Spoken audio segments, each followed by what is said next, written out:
Hola, Daniela por aquí. Andrés por acá. Sean muy bienvenidas y bienvenidos al podcast Eléctricas by Tutores de Rayo. En este episodio conversaremos con la ingeniera eléctrica Mari González, quien se nos unirá de forma remota desde Santiago de Chile. Bueno, hoy día vamos a entrevistar a Mari González, que ella es ingeniera eléctrica y máster en ingeniería eléctrica de la Pontificia Universidad Católica de Chile. Y también se desempeña actualmente como docente en la Universidad Técnica Federico Santa María y como ingeniera de investigación en iHealth, Millennium Institute for Intelligent Healthcare Engineering. Espero no haberme equivocado con la presentación. Sí, está bien, está bien. ¿Está bien? Ah, ya, bacán. Sí.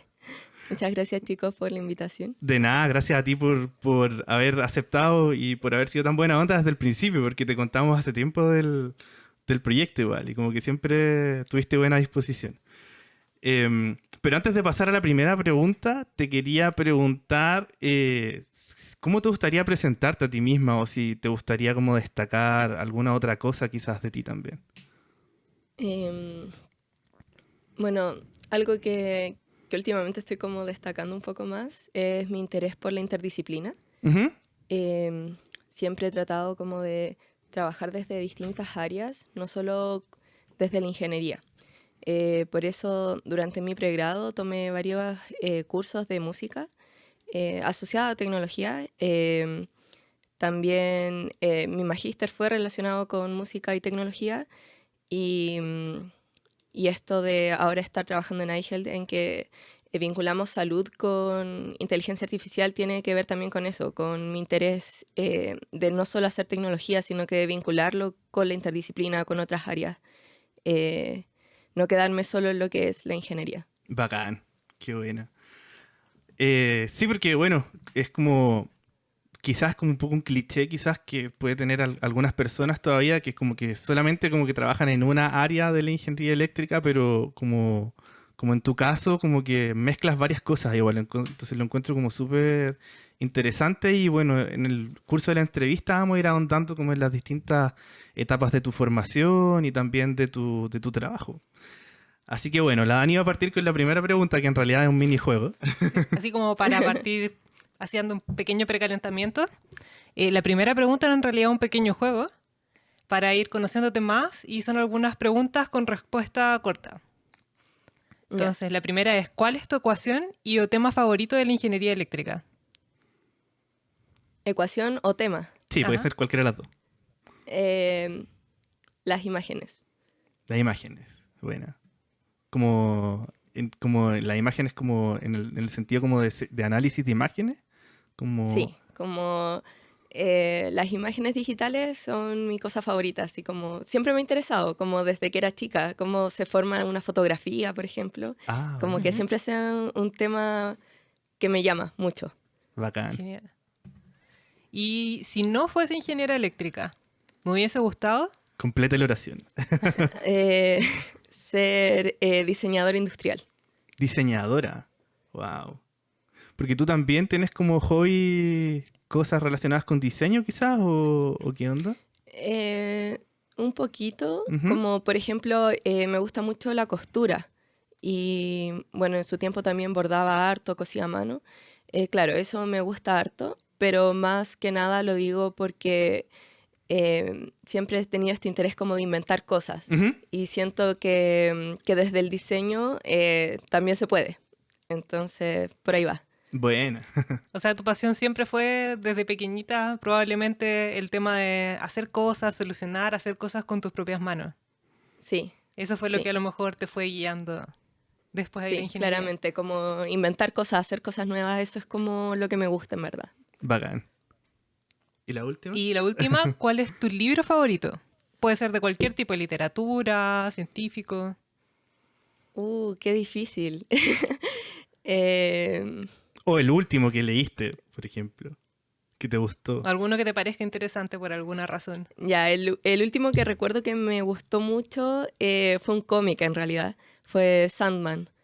Sandman. Sí. ¿De qué se trata, mamá? Bueno, es como la historia de el dios de los sueños que es capturado. Wow. Y como que se empieza a vengar de quienes lo capturaron, de quienes han abusado de sus poderes mientras él estaba capturado. Ujú. Entonces, bueno, es una historia bastante interesante. Yo leí el primer volumen Ujú. y me lo regalaron hace tiempo ya, como hace un año. Lo leí muy rápido porque es demasiado bueno. Y ahí estoy esperando a conseguirme los otros volúmenes. No he tenido el tiempo, la verdad. Eh, pero últimamente, digo, en los últimos años, como que me ha interesado harto el tema de los cómics, las historietas. Me están llamando harto la atención últimamente, así que por eso lo elijo. Buena, bacán. Bueno, entonces ahora vamos a empezar de verdad con la entrevista ya partiendo por tu etapa escolar, de hecho. Así que me gustaría invitarte a viajar atrás en el tiempo, a tu niñez, a tu etapa escolar. Quizás a lo mejor se te están viniendo algunas imágenes, algunos sonidos a la cabeza de esa etapa, porque lo que me gustaría averiguar es si te acuerdas de las primeras veces que sentiste como algún interés por la ingeniería o por la ciencia, por algún tema técnico, como si te acuerdas un poco. Ya, sí, me acuerdo. Pero la verdad es que en mi caso es como algo que he estado siempre, Ujú. porque mi familia igual es como bien científica. ¿Ah, sí? De hecho, sí, mis papás los dos son ingenieros. Ah, Entonces, de pronto era como muy natural hablar de cosas científicas en la mesa, ¿cachai? ah, Ah, bueno. genial. Entonces, a la vez, yo siempre tuve como cierto acceso a no sé, libros, enciclopedias. De hecho, me acuerdo que cuando yo iba en primero básico, mi mamá compró la enciclopedia de Carlitos, de Charlie Brown. Ah, Entonces eran 5 tomos en que cada tomo explicaba una cosa distinta. El primero era como de biología. Y el último, que era el que más me gustaba, se llamaba Cómo funcionan las cosas. ah, Y ahí bueno. contaban cómo funcionan técnicamente las cosas. Ahora yo era bien ñoña porque yo tomaba esta enciclopedia y yo la transcribía. Y la iba escribiendo. Y era A mano. todo está a mano, a mano. Ya. Tenía un cuaderno y iba escribiendo las cosas. Entonces esto era como con preguntas. Pregunta y respuesta, era la lógica de la enciclopedia. Entonces yo era muy estructurada, la verdad. Entonces yo tenía que hacer esto en orden. Y partía siempre por el libro este de biología. Pero a mí el que más me gustaba era el último, que era de cómo funcionan las cosas. Ujú. Entonces yo a veces si bien era estructurada, a veces me contradecía. Y iba al último porque me gustaba y en las últimas hojas de mi cuaderno de transcripción empezaba a poner cosas de este porque era el que más me gustaba. Pero igual iba más lento en este. Entonces como que el primero de biología prácticamente lo terminé, pero igual me saltaba al último de repente porque me gustaba mucho. Bueno. Y muy ñoña, en verdad. ¿Y ese libro te lo regalaron tus papás o qué onda? Sí, es que, bueno, mi mamá siempre le gustó mucho leer, pero claro, ella en su familia en verdad no tenía muchos los recursos como para comprar muchos libros. Igual tenían hartos, como para el estándar que ellos tenían, había harto, pero cuando ya ella, digamos, empezó a trabajar y empezó a tener un poco más de plata, Ujú. empezó a comprar hartos libros. Entonces, claro, como que le gustaba mucho la enciclopedia y ella vio esta y la compró al tiro, así, Ah, porque bueno. como que quería que yo tuviera ese acceso a los libros que ella a lo mejor tenía, pero un poco más restringido. Entonces, sí, yo tenía muchos libros en la casa, varios de esos eran como más científicos y yo los leía harto. También tenía, me acuerdo del profesor Rosa, Ah. me acuerdo que era como de animales como de marinos, que también me gustaba harto. Entonces podríamos decir era como un interés como por la ciencia y la tecnología en general, pero quizás no tan específico así como por la ingeniería eléctrica todavía, me imagino. Claro, sí. Bueno. Ah, bueno, pero primero que nada quería preguntarte algo respecto a lo mismo. Entonces, igual tú podías ver, por ejemplo, tú veías lo que hacían tus papás, por ejemplo, cuando se sentaban a la mesa, ellos te decían como las cosas que hacían en el día a día en el trabajo, te contaban más o menos de qué se trataba. Un poco sí, pero yo igual lo encontraba medio aburrido Ujú. porque era como muy de oficina su trabajo, Ah, ya. ¿ya? Porque Bueno, en ese tiempo mi papá trabajaba harto en minería y como en el tema como de desarrollo de proyectos. Y mis papás eran y son muy trabajólicos. Entonces yo veía que llegaban a la casa como a seguir viendo cosas, como haciendo planos. Entonces, cuando era chica como que no entendía muy bien lo que hacían. Veía que, no sé, dirigían personas. O sea, en el caso de mi papá como que estaba dirigiendo personas y viendo planos. Esa era como mi visión de lo que ellos hacían. Claro. Y mi mamá hacía como, bueno, cuando yo era chica trabajaba en el registro civil y estaban haciendo el cambio del carnet de el Ah, anterior. ya. Entonces, como que no entendía muy bien lo que hacían. Sí veía que trabajaban en el computador. Ah, Y cuando yo iba a veces yo iba donde mi mamá a trabajar, o sea, ella estaba trabajando y yo me quedaba al lado y yo jugaba Mario en el ujú. computador. Entonces, eso, como que veía, igual veía esto como del acceso a los computadores nomás. Ah, ya. Eso era como lo que yo entendía de lo que hacían. Ujú. Pero sí, respecto a como esta conexión con la ciencia, sí había mucho de que yo preguntaba, eh, no sé, cómo funciona la tele, por ejemplo, Claro. y tenía una respuesta. Bueno. Entonces, claro, tal vez desde ahí sí hubo como un impulso a aprender más, porque siempre tenía como ese acceso a las respuestas, no solo de mis papás, también como de mis tíos. Además que yo fui como la primera sobrina, la primera nieta, entonces todo el mundo estaba ahí como para responderme mis Ah, preguntas curiosas, de todo en realidad, no solo de ciencia. Eh, pero siento que fui afortunada en eso de poder tener como muchos adultos eh, dispuestos a responderme y si no sabían, como averiguar. claro. Sí, qué bueno que tuviste como ese apoyo o esa gente que en el fondo te fue guiando a lo mejor en tu curiosidad, porque esa curiosidad que uno tiene de niño a veces se tiende como a extinguir y a lo Ujú. mejor las personas que te rodeaban te ayudaron como a promoverla. Sí, sí, mucho. Y ya pensando como en tus últimos años de colegio, ¿cómo fue que te decidiste a estudiar ingeniería? ¿Alguien por ahí a lo mejor alguien de tu familia o alguien del colegio o a lo mejor tú ya estabas completamente decidida y por qué en la católica?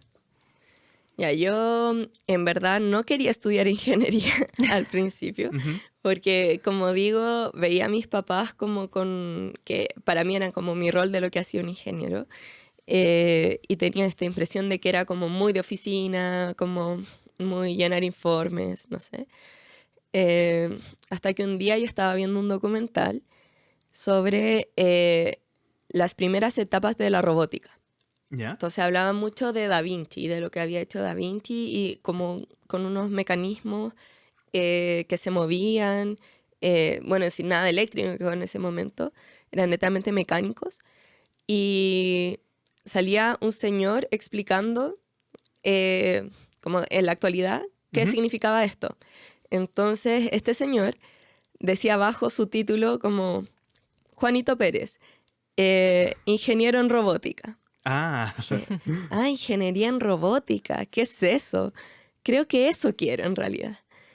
Y ahí me puse a averiguar y fue como, sí, esto como que tiene cosas de mecánica que parece que me gusta un poco, tiene ujú. cosas de eléctrica que sí me gusta, me llama la atención, y algo de programar. Yo en verdad no tenía idea de qué significaban estas cosas como en la práctica, pero me llamaban harto la atención.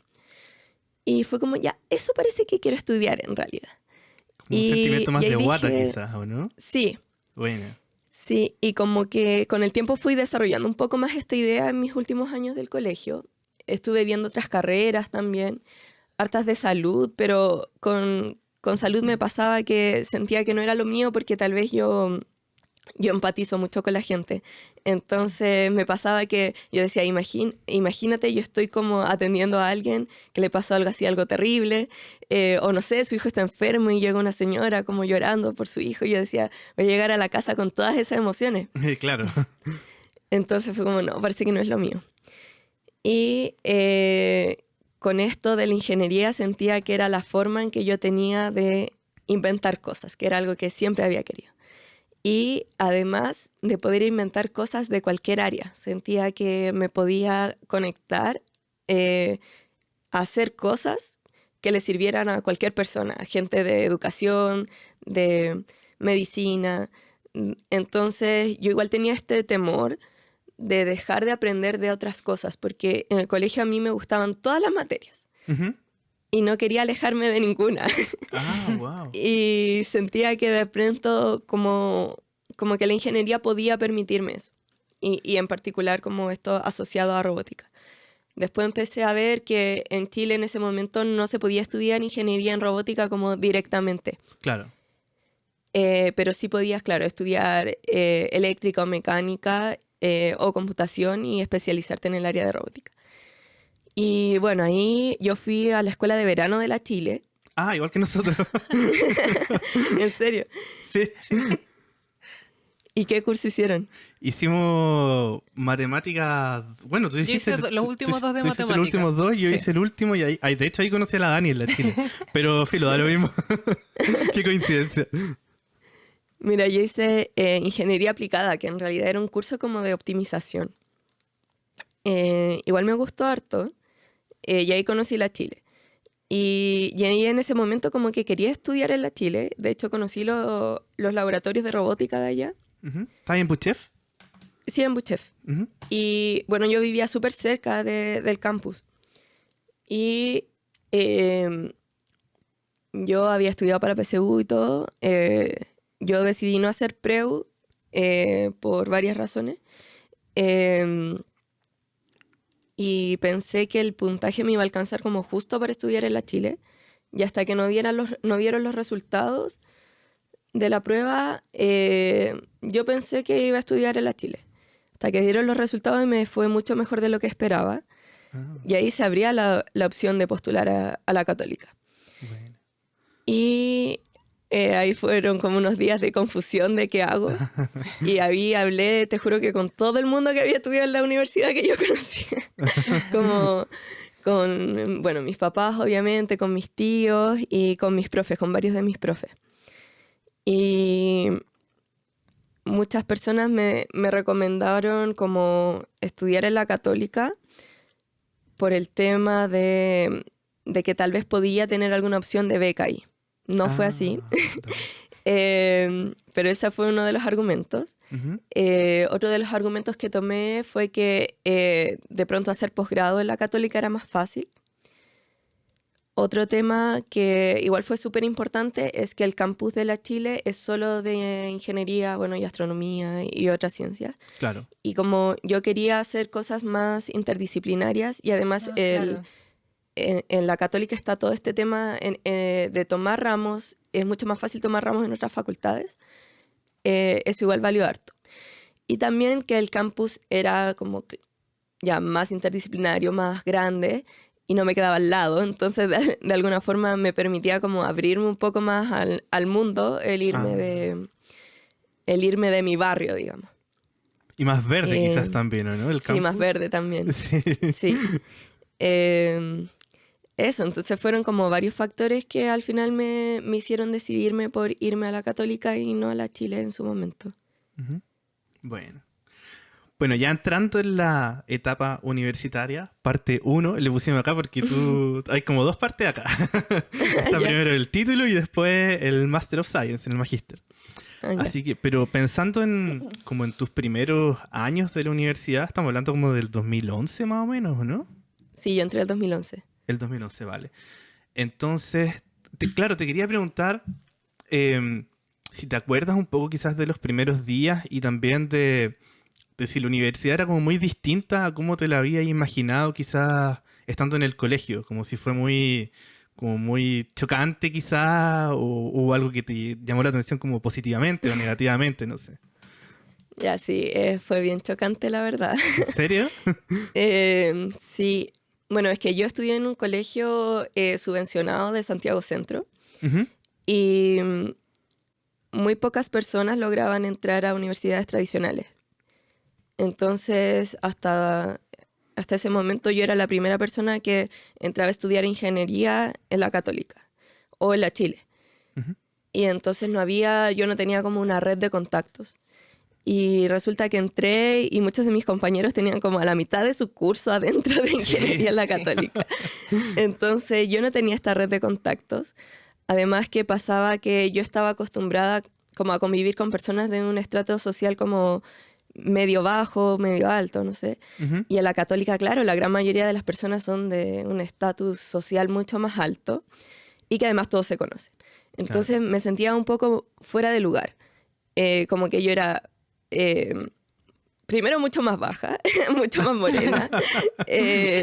Me pasó como muchos temas, me bajó mucho la autoestima en los primeros años, tanto por un tema físico como por un tema de que si bien mi colegio no era malo, no era bueno, yo nunca vi una integral, una derivada, un límite, ni siquiera una demostración en el colegio. Ujú. Y claro, yo me esforzaba mucho así, estudiaba así caleta y me sacaba un 4, así, apenas aprobaba.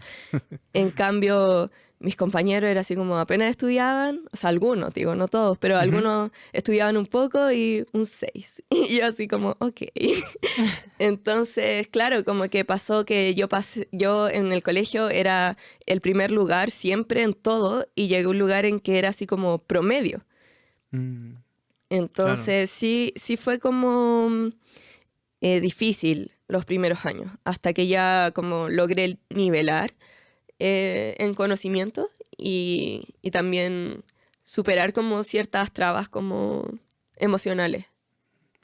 Qué curioso porque la Dani, bueno, comentario entre paréntesis, nosotros hicimos como una entrevista con la Dani, como de prueba, de audio ¿Ya? antes de esta entrevista, pero hace como unos días atrás, que la vamos a tener que regrabar, pero da lo mismo. El tema es que en esa entrevista la Dani me contó exactamente lo que me estás contando tú. Que también entró a la universidad y que al principio fue como súper chocante el tema de haber pasado a ser como una de las mejores alumnas a enfrentarse con esta realidad donde como chocarse como por primera vez quizás como con malas notas y como tener que superar eso, como mientras que a los otros no les costaba tanto también. Sí, todo lo demás, porque también en Chile pasa mucho de que son como burbujas. Sí, Cuando uno es más chico, cuando uno está en el colegio, cada colegio es como una subburbuja y la mayoría de los niños que van a ese colegio son como de la misma zona, de un estrato social similar, que puede ser ujú, más alto, más bajo, pero es un solo estrato. Entonces, al llegar a la universidad, hay que aprender cómo a tratar entre todos. Como que falta eso un poco en ese Chile segregado, podríamos Sí, decir. Y pues. eso es algo que igual fue muy bueno, creo, de la universidad, eso de aprender a conocer a esas otras personas de distintos estratos, con distintas culturas, maneras de pensar, y aprender a trabajar con ellos, a conocer amigos también. sí, Sí, pues. Bueno, igual en esos años donde tú entraste, el 2011, como que ya venía cambiando un poquito. En mi opinión personal, la universidad como que se fue abriendo un poco más. Nosotros cuando entramos el 2009 era como peor todavía, era como más eh, como elitizada, por así decirlo. Y sí. tengo la sensación que a lo largo de los años como que fue entrando cada vez más gente de clase media y con las becas Talento e Inclusión como que ya realmente entró como la gente más de Sí. clase trabajadora, a la católica igual. De hecho, El... el año en que yo entré fue el primer año de Talento e Inclusión. Ah, vale. Entonces, claro, yo tenía varios compañeros que entraron por esa vía, que en el fondo permitía que personas que no alcanzaron a tener el puntaje para entrar, pero que les había ido bien en el colegio, pudieran entrar. Y yo, de hecho, conocí a harta gente que entró por ese medio. Pero claro, era el primer año que se implementó, entonces harta gente empezó a desertar porque no habían tantos apoyos al principio. Ah, Después, claro, se empezaron a ver como, bueno, efectivamente hay como hay que nivelar, sí, no, po, no basta solo con que entren. Y ahí empezaron más apoyos hacia las personas que entraban por esa vía. claro. Bueno, lo segundo que te quería preguntar era ya un poco más como sobre la especialidad eléctrica, porque bueno, uno en la católica entra al plan común, que son como los 2, 3 primeros años, y después uno va eligiendo la especialidad, y en tu caso tú elegiste eléctrica. Entonces Ujú, te quería preguntar, ¿cómo fue que llegaste a eléctrica y cuáles fueron como en tu título, no en el máster, sino que en tu título, ujú. cuál era como tu área como de especialidad? ¿Área o áreas? Quizás a lo mejor hay más de Imagino que una. robótica desde el principio, así, Sí. por lo que nos venías contando. Sí, bueno, la verdad es que cuando iba en plan común, o sea, digamos el primer año, me aburrí mucho. Y me cuestioné si continuar, porque yo quería inventar cosas, no quería estar viendo demostraciones de cálculo. Entonces estaba así como, ¿sigo o no sigo? Y ahí, bueno, justo en la malla, en primer año se toma introducción a la programación, que yo creo que fue el primer ramo que de verdad yo dije, "Ah, esto me gusta y parece que sí me gusta la ingeniería". Entonces después en segundo, a mí se me ocurrió la maravillosa idea de tomar programación avanzada, que es uno de los ramos más difíciles de computación, de ingeniería, diría yo. Y sí, tuvo sus costos porque me eché 2 ramos mientras lo hacía porque, bueno, había que dedicarle mucho tiempo, Ujú, pero además me gustaba dedicarle mucho tiempo. claro. Entonces, cuando tomé ese ramo fue como, ya, me gusta esto de la programación. No me gusta tomar tantos ramos de física y matemática al mismo tiempo. Y yo tenía más o menos claro que quería eléctrica, pero ahí me lo empecé a cuestionar y dije, a lo mejor me gusta más la computación, no sé. Ujú, Y dije, ya, el próximo semestre voy a tomar un ramo de eléctrica. Y por los ramos que había hecho, lo único que podía tomar era sistemas digitales. Entonces ahí en segundo también tomé sistemas digitales y empecé a tomar menos ramos del plan común. Y yo como que deshice un poco la malla que estaba propuesta y empecé a tomar como ramos más de especialidad antes. ujú. Y bueno, ahí tomé sistemas digitales, que también me gustó mucho. Em, y luego empecé a pensar que en realidad las cosas que me gustaban de programación eran cosas que podía como aprender un poco más por mí misma. En cambio, el acceso a las máquinas, a las herramientas que había en la universidad para aprender eléctrica, probablemente no lo iba a poder tener en otro lado o iba a ser más complejo. Claro. Entonces dije, ya, me voy a ir por eléctrica, con un foco en robótica, em, pero siempre seguí como vinculada a computación. Ujú. Entonces, de hecho, yo hice en nuestra malla, la licenciatura era con una especialidad, un área. Mi área fue robótica, Ujú. entonces había que tomar 4 ramos de robótica, pero la verdad es que yo convalidé para que 2 fueran de programación, o sea, de computación. Uno era programación avanzada y el otro era robótica móvil. Ah, Ah. buena. Entonces, claro, mi área dentro de eléctrica fue robótica, pero después había que tomar hartos más ramos y ahí varios de esos fueron de procesamiento de señales, imágenes, Ujú. em, y también varios de investigación.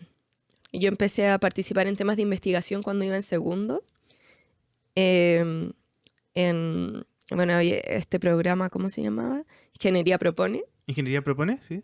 Sí, ahí fue la primera vez que estuve en algo de investigación. De hecho, no sé si ustedes saben, pero yo me había propuesto para el grupo que ustedes dirigían. ¿En serio? Sí, ¿El de y no energía? quedé. Sí, el de energía. Pero, o sea, Eh, tú estuviste en el segundo IPRE entonces. O sea, en el segundo En y el propone. primero. ¿Estuviste el en el primer primero? Propone. O sea, está Sí, en el por eso libro no también, te estaba- propone. Sí, estoy en el libro de ¿En Ipropone. serio? Buena. Sí. No tenía Pero idea. como que, de hecho, con otros compañeros, con el Pablo Bravo y la Ajá. Clau Aravena, los 3 nos habíamos inscrito. Y los 3 pusimos como primera opción el tema de energía con ustedes. Ujú. Y segunda opción, lo que sea. Y nosotros quedamos en el grupo que nadie quería, que era como de financiamiento Ah. en las universidades. Fue un grupo que no Ya. funcionó muy bien, la verdad. Sí. Eh, Pero Pucha, claro, qué lata. sí. Igual fue como mi primera experiencia en esas áreas, como más de investigación. Ujú. Y después en tercero, ahí seguí con el tema de la investigación. Tomé un ramo con Rodrigo Cádiz, quien fue después mi profesor guía del magíster. Tomé un ramo sobre procesamiento de sonido técnicas de síntesis y procesamiento de sonido. Y ahí empecé a investigar con él. Bueno. Entonces, en el fondo, tú como que tomaste cursos cuando el profe Rodrigo estaba como recién llegando a hacer clases, porque él, no sé, él creo que estaba en música y después fue eléctrica. No cacho muy bien cómo fue eso. Sí, bueno, es que él es ingeniero eléctrico y compositor. Estudió Claro. las dos carreras. Y en ese tiempo no sé cuántos años llevaba haciendo clases, pero estaba contratado netamente por música. Claro. Y los ramos que daba eran solo de música y hacía un ramo en computación como profesor part-time, algo así. No estaba contratado directamente por la facultad.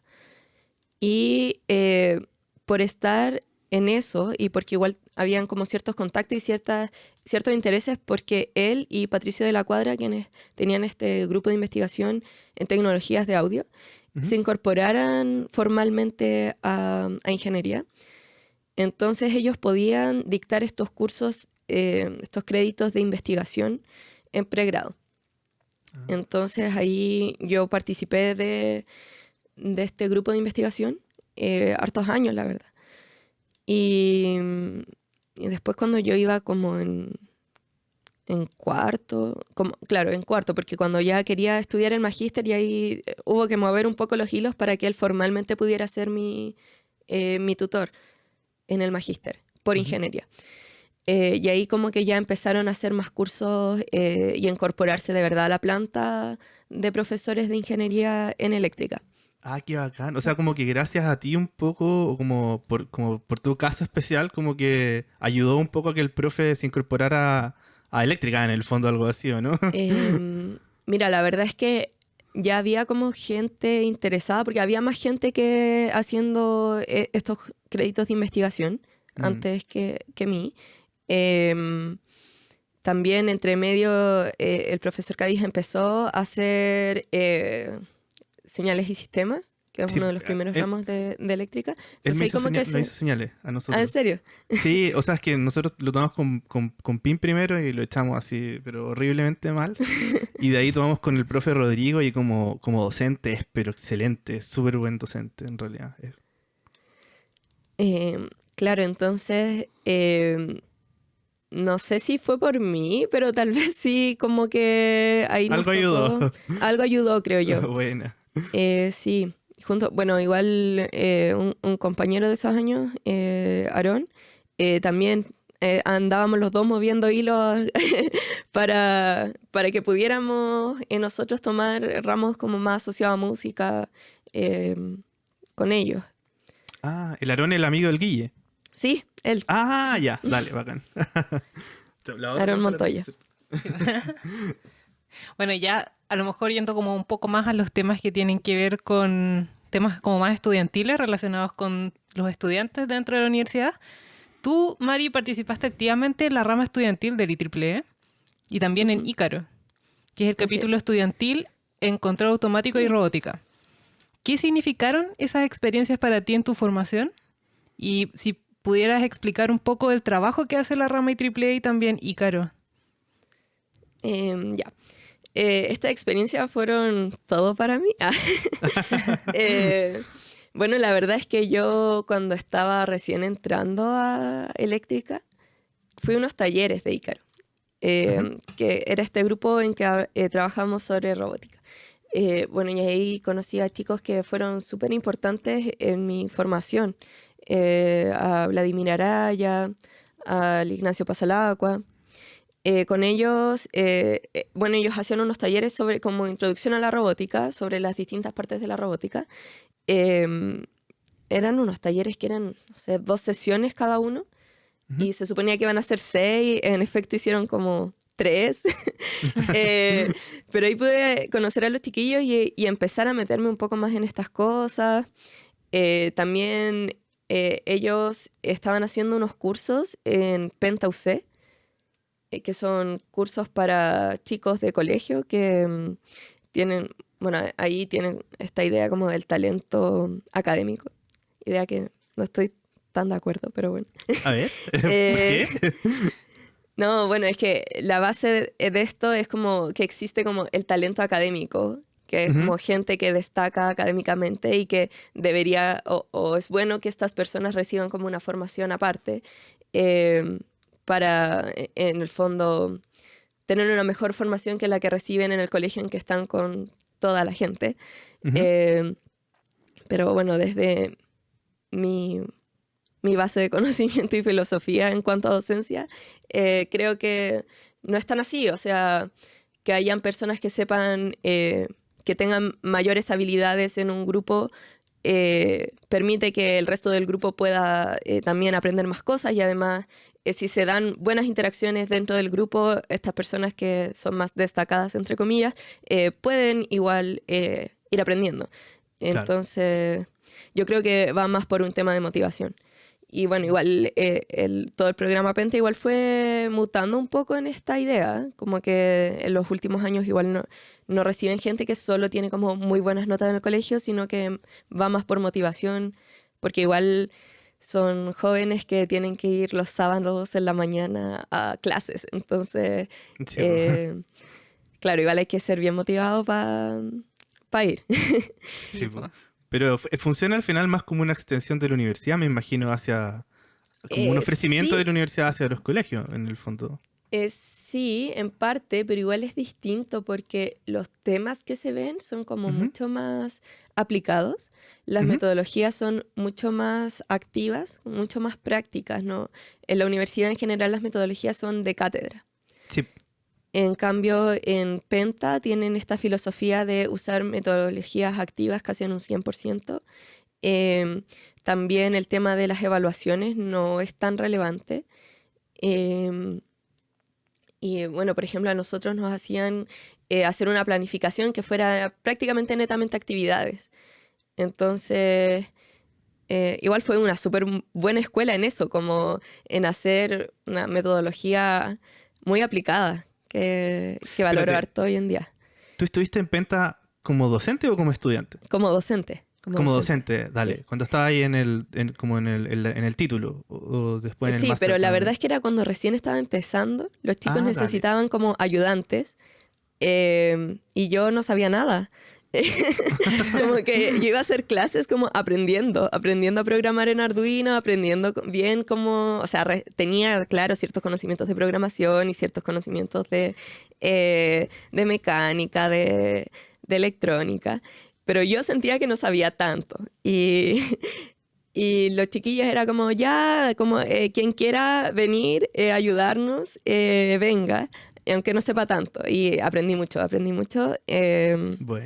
Y eso fue como parte de lo que hice dentro de Ícaro al principio.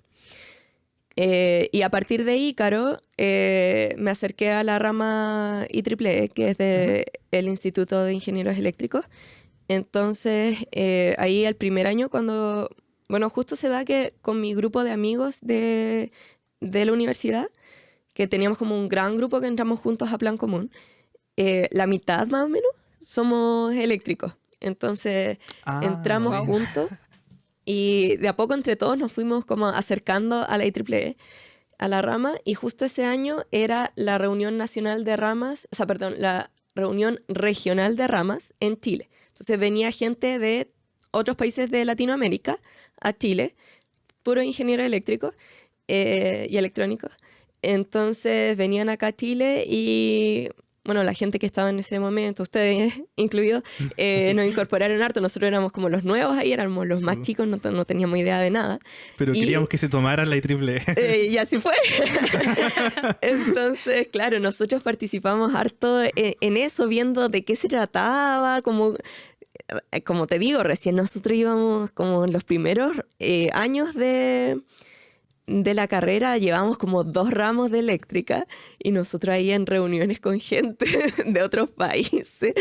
Eh, pero bueno, finalmente por eso se armó un grupo súper interesante. Nosotros empezamos a tener contacto con personas de años mayores. em, que igual nos ayudaban harto en los cursos, nos daban su visión respecto a la ingeniería. También a partir de esto hacíamos actividades de divulgación, visitas, y en mi caso empecé a tomar un poco más, a dirigir un poco más este capítulo de robótica, que era parte también de la IEEE. Entonces, los chicos que estaban antes en Ícaro siempre habían tenido como el sueño de ir a competir a Brasil, a la LARC, que es la Ujú. competencia latinoamericana de robótica, y nosotros un poco lo hicimos realidad. Eh, Ahí hubo como harta pega de gestión, de conseguir plata para...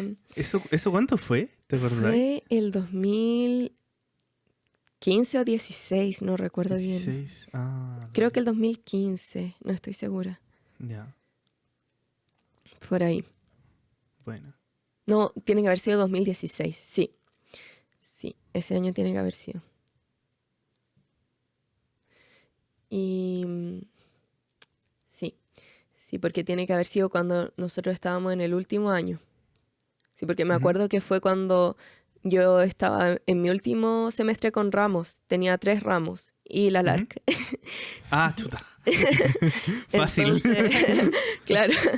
Ah, y además ya estaba en el magíster. No, duro esos Oh, últimos años. brígido. Pero claro, me acuerdo de que hablé con todos los profes, hablamos con todos los profes para que nos dieran permiso para faltar esa semana, porque íbamos a viajar a Brasil. Y como que si no fuera poco, con participar de la rama IEEE, de todas las cosas que nos has contado, además, tú fuiste delegada de eléctrica. Ah, ¿verdad? Se ¿Cómo te había fue? olvidado ya. Tantas Sí. cosas. ¿Cómo fue para ti participar en la representación estudiantil y en la parte un poco más política, a lo mejor, de la universidad? Em, a ver.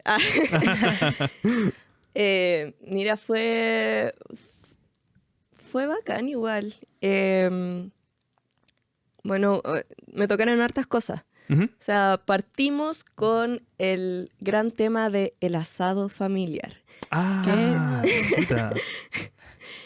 Que bueno, en ingeniería en ese tiempo hubo un caso de copia masiva. De gente que empezaba a copiarse, tenían un grupo en WhatsApp que se llamaba el asado familiar.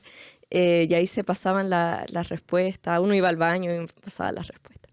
Entonces fue un tema de que se trató desde los delegados de departamento, porque éramos los que teníamos ahí, ese año como que un poco se reformuló los cargos de los delegados. Ujú. Entonces, los que éramos de especialidad teníamos como este rol más desde la docencia, como esa era la idea. Ah, Y los delegados de generación tenían como esto más político respecto dentro de ingeniería en sí. claro.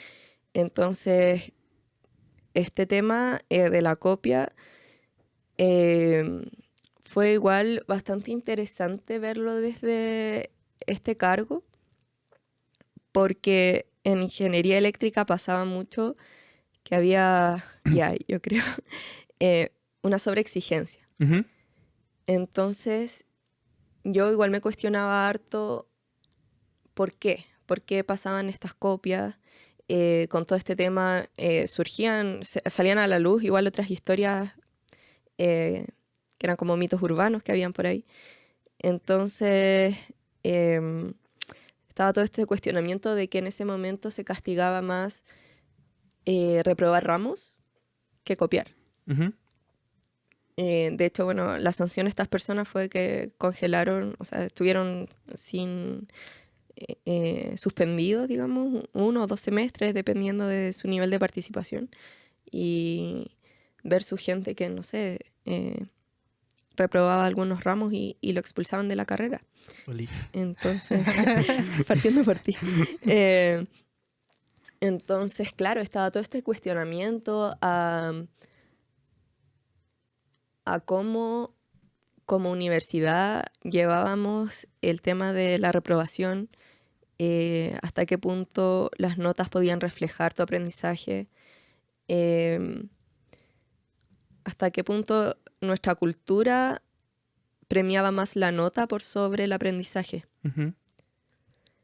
Entonces, bueno, también estaban otras personas que decían, no, es que tenemos que crucificarlos,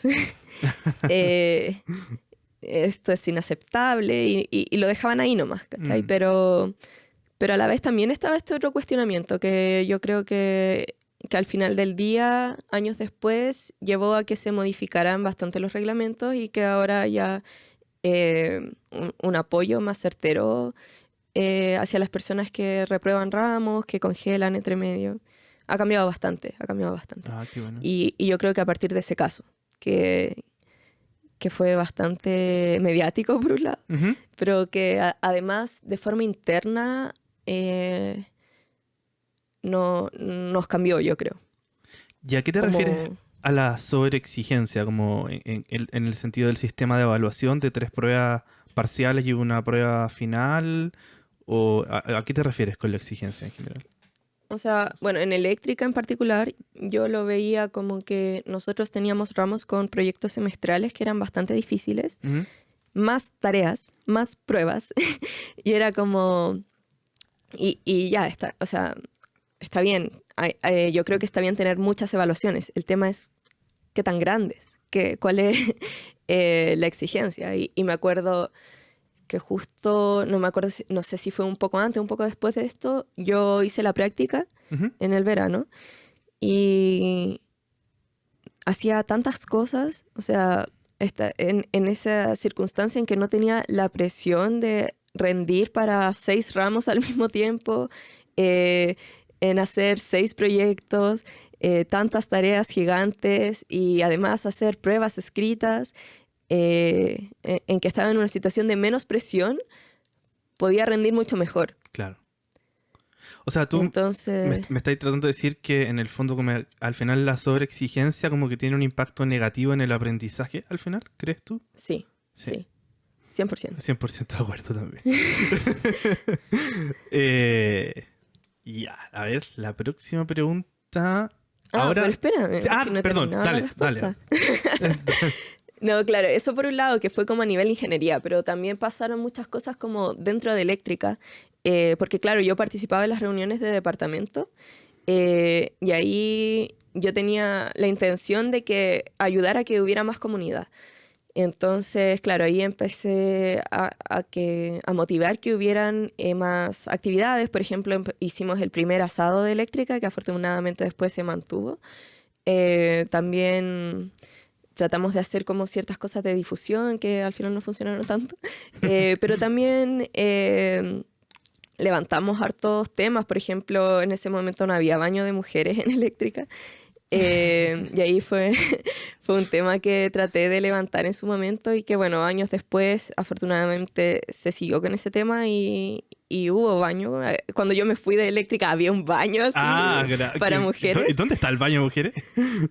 donde antes estaba el baño de profes del primer piso, como frente a la sala de estudio. O sea, al lado del baño de hombres del Sí, primer sí, piso. al lado del baño Ya. de hombres, que Tiene ese sentido. baño, claro, antes era exclusivo para profesores, Ajá. se convirtió en baño de mujeres, Sí, como siempre debía haber no era sido. muy difícil. No, no era tan difícil. Y bueno, también este tema me permitió mucho entender mejor las relaciones políticas que existen dentro de la academia. Ujú. Ahí igual empecé a ver como hartos problemas respecto a cómo, por ejemplo, uno puede ser profe, lo difícil que es que entre un nuevo académico. Y eso igual creo que para mí en lo personal fue determinante respecto a las decisiones que he tomado en mi vida profesional, porque ahí empecé a cuestionarme bastante si quería seguir una vida académica o bajo qué normas. Ujú. Porque ahí podía ver de primera fuente, o sea, claro, yo tenía una intuición y no sé, veía que los profes se quedaban hasta súper tarde, pero justo me tocó ver ciertos procesos de selección o de que iban a entrar nuevos profes y se demoraban meses, muchos meses, en que alguien postulara porque hacían unas especificaciones súper difíciles de cumplir, como que había que tener un doctorado, ojalá en el extranjero. Ujú. Además había que haber trabajado en al menos un tema de interés país. no sé, había que tener infinitas publicaciones y esto era como para llegar a ser profe. Y además esta opción de que se abriera una plaza nueva ocurría como cada 10 años. Y era como, Claro. como muy difícil. Y eso al final te restringe también por género y por socioeconómico, si uno lo piensa bien. Pues como esas exigencias tan específicas, como qué cantidad de gente las puede cumplir realmente. Claro, o sea, yo hoy en día creo que se puede, pero bajo bastantes sacrificios. Mm, claro. Pero a pesar de eso, ¿seguiste tu camino hacia la academia, podríamos decirlo? Al menos comenzaste tu maestría. ¿Y nos Claro, podrías explicar un poco de qué se trató y qué especialidad tomaste? sí, claro. En ingeniería UC estaba en ese momento el magíster de ciencias de la ingeniería y el otro creo que era como un magíster profesional, no recuerdo bien el nombre, que era como más orientado a la industria. Bueno, el que yo tomé era este de ciencias de la ingeniería y ahí uno elegía un área, que en mi caso era eléctrica. Em, y dentro de esa área uno hacía como lo que quisiera. Uno elegía sus ramos y bueno, junto con su profesor guía. Ujú. Y uno elegía también su proyecto con su profesor. Entonces, bueno, yo ya llevaba, como decía, varios años trabajando en investigación con Rodrigo Cádiz. Y en ese momento yo dije, bueno, en algún momento me cuestioné si hacía el magíster con él o con Miguel Torres, que es del área de robótica. De robótica, sí.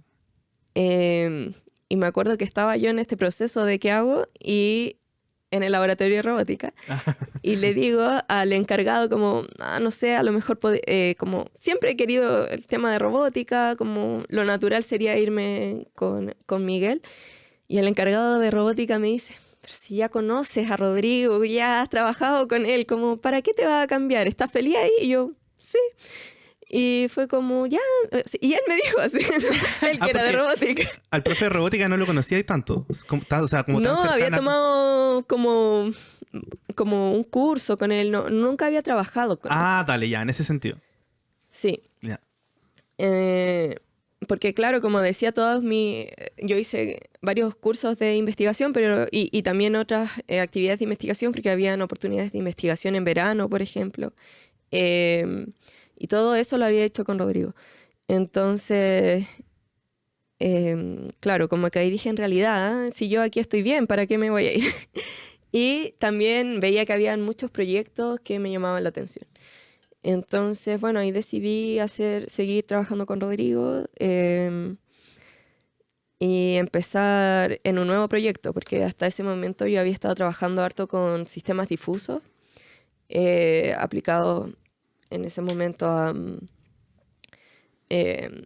un ecualizador de género musical. Según había toda una parte como de detección de género, de qué género era la canción y en tiempo real se iba modificando el ecualizador. Ah, Esa era como la bacán.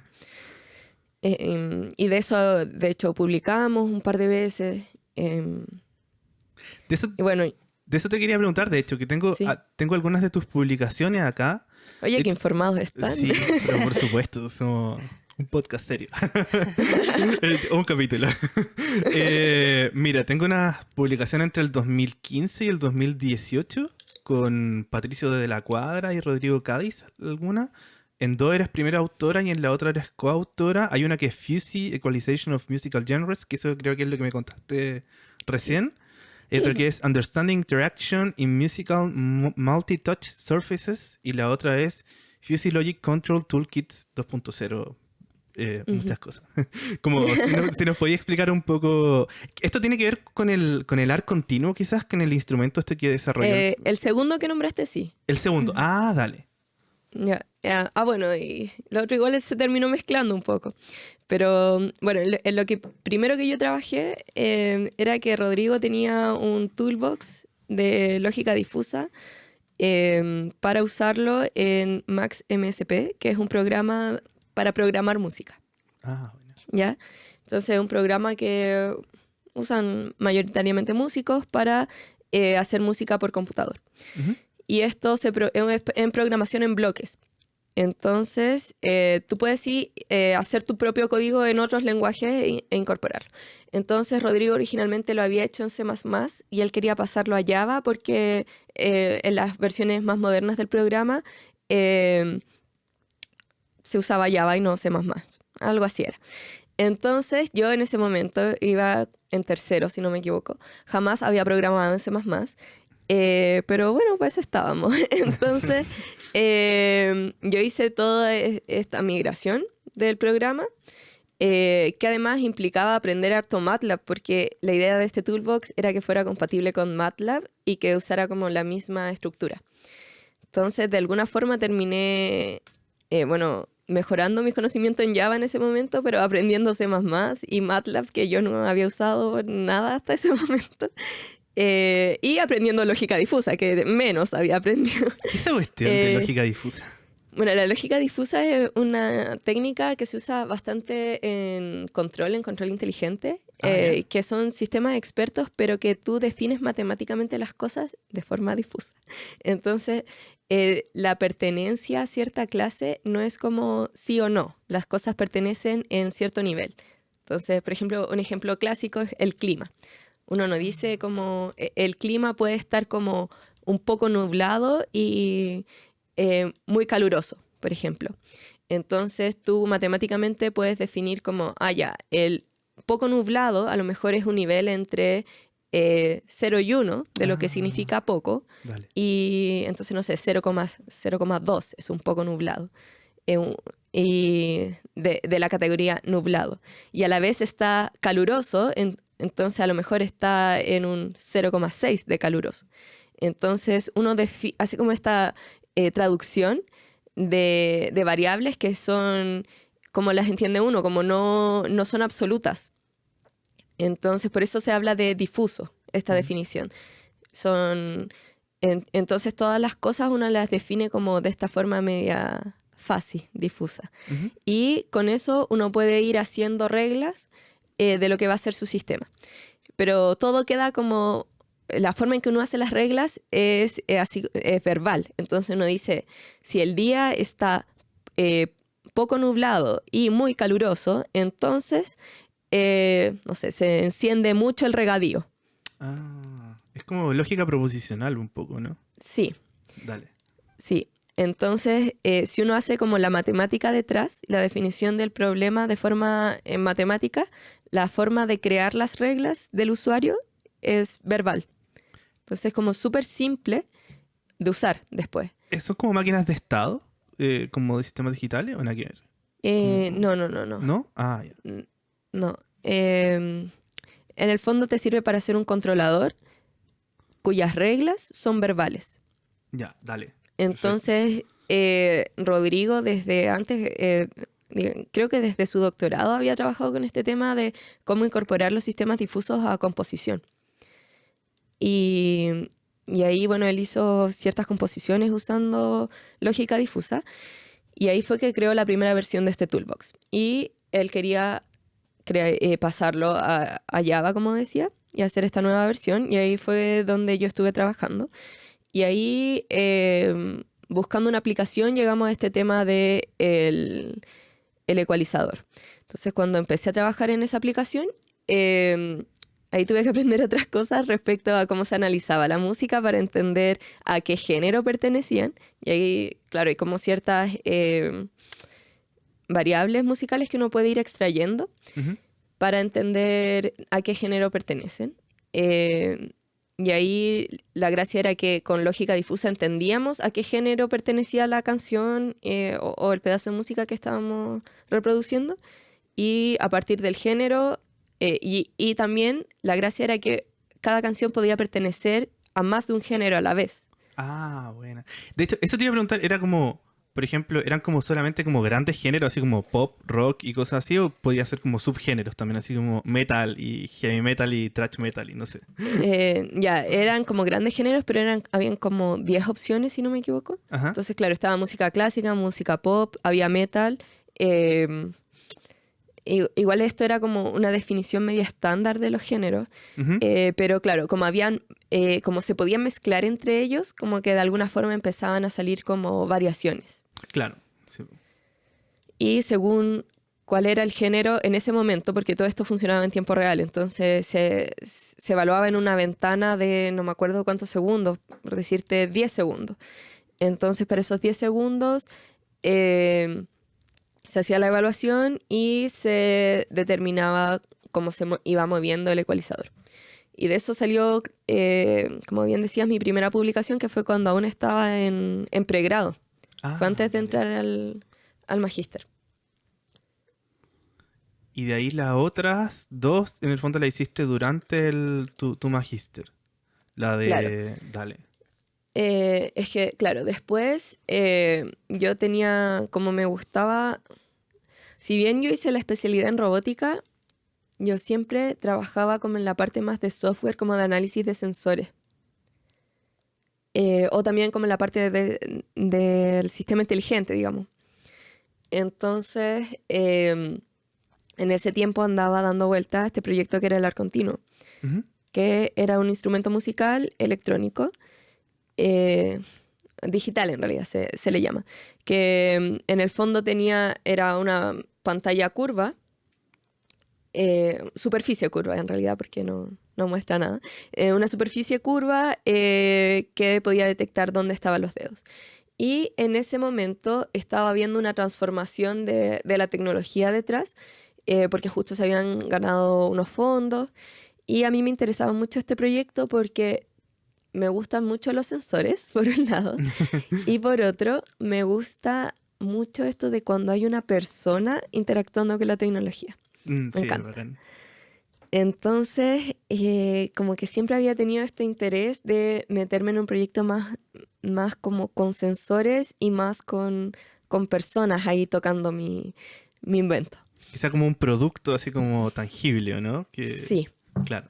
sí. Y que em, además fuera como que hay alguien haciendo algo. Porque, por ejemplo, este tema del ecualizador era como automático, como que yo definía las reglas y así quedaba. En cambio, acá era como una persona va a interactuar con lo que yo haga. Era, era bacán, ¿cachai? Y, y bueno, entonces ahí yo al tiro dije, ya, yo quiero ese proyecto, quiero hacer el magíster en eso. Entonces, igual fue desafiante porque yo tenía como cierto conocimiento de otros proyectos, o sea, principalmente de esto de la lógica difusa, pero no había trabajado en este tema del ARC continuo hasta ese momento. Ujú. Así que igual fue más trabajo, pero fue bastante bueno. Y bueno, en algún momento después se incorporó el tema de la lógica difusa al magíster. Bueno. Fue harta, tiene como hartas partes en realidad mi trabajo de magíster.